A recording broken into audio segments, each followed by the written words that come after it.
Indonesia mengalami deflasi. Deflasi.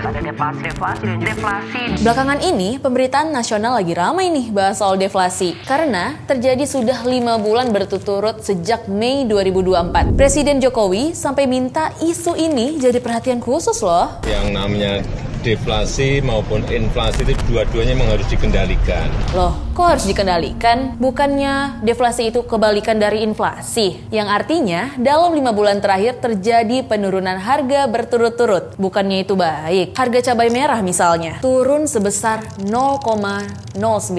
Cabai rawit turun 0,08%. Telur ayam ras dan daging ayam ras masing-masing turun 0,02%. Kemudian, tomat, daun bawang, kentang, dan wortel masing-masing turun harga sebesar 0,01%. Apakah maksudnya pemerintahan mau harga-harga naik atau gimana?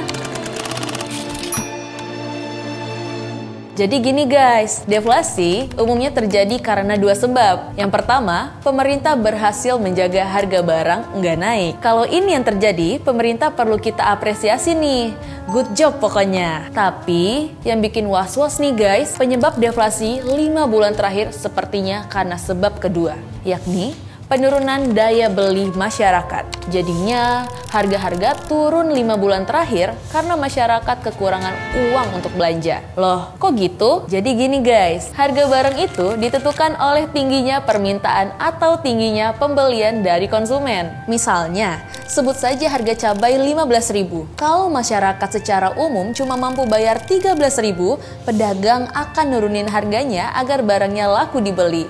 Meskipun penurunan daya beli beberapa kali dibantah, sebenarnya ada beberapa indikator sederhana yang menunjukkan penurunan daya beli masyarakat. Salah satu contoh paling sederhananya pasti akrab banget di telinga teman-teman nih. Indikator itu adalah tunggakan pinjol alias pinjaman online. Ayo, siapa di sini yang suka pinjol? Sampai Agustus 2024, tunggakan pinjol setidaknya sudah menembus 72 triliun. Angka ini terus naik dari bulan Juni yang mencapai 69,39 triliun rupiah. Pinjol ini jadi lingkaran setan yang membuat daya beli masyarakat nggak bisa naik guys. Ketika baru dapat pencairan pinjol, seketika daya beli memang naik. Tapi masalahnya, tagihan bulanan pinjol akan terus mengurangi daya beli karena masyarakat harus membayar cicilan beserta bunganya. Nah, dengan pendapatan bulanan yang tidak bertambah, pinjol pada dasarnya membuat pengeluaran masyarakat terus berkurang di bulan-bulan berikutnya. Yang jadi masalah serius, seringkali masyarakat gali lubang tutup lubang untuk lunasi pinjol yang satu. Akhirnya cara-cara ini masih belum bisa dilakukan ya, karena nggak punya aset juga, debt snowballnya juga semakin besar sehingga akhirnya nggak bisa menutupi dari aset ataupun juga dari penghasilan gitu. Cara apa lagi way out-nya nih ya kalau udah terlanjur ngutang, tapi akhirnya udah menyerah gitu dengan utang ini, gimana? Bukannya menambah pendapatan, yang dilakukan justru membuka utang pinjol kedua, dan begitu seterusnya. Jadi, kalau ditelaah secara mendalam, perdebatan kita soal deflasi belakangan ini sebenarnya membongkar masalah keuangan yang sudah mengakar dalam beberapa tahun terakhir ini. Ini sebenarnya bukan isu deflasi yang dalam persentase mungkin hanya 0, sekian persen. Ada masalah yang lebih dalam dari itu. Ada ribuan hingga jutaan masyarakat yang dihantui tagihan pinjol bulanan. Apalagi kalau melihat data, milenial dan Gen Z jadi penyumbang terbesar kredit macet pinjol. Jangan sampai masalah pinjol yang menjerat anak muda membuat pernyataan sinis netizen menjadi kenyataan. Bukannya menuju Indonesia emas, kita justru tengah menuju Indonesia cemas.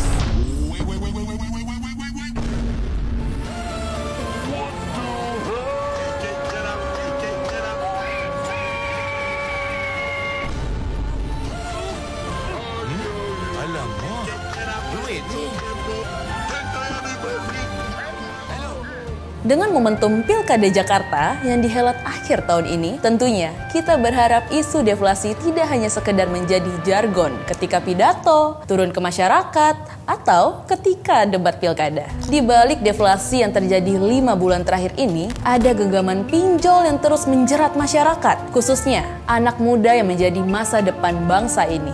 Sukses Jakarta untuk Indonesia. Kita menanti gebrakan brilian para kandidat untuk menyelesaikan masalah daya beli masyarakat yang stagnan dan terus menurun. Para paslon Pilkada Jakarta, kami menanti ide brilianmu. Bukan hanya untuk Jakarta, tapi untuk bangsa ini.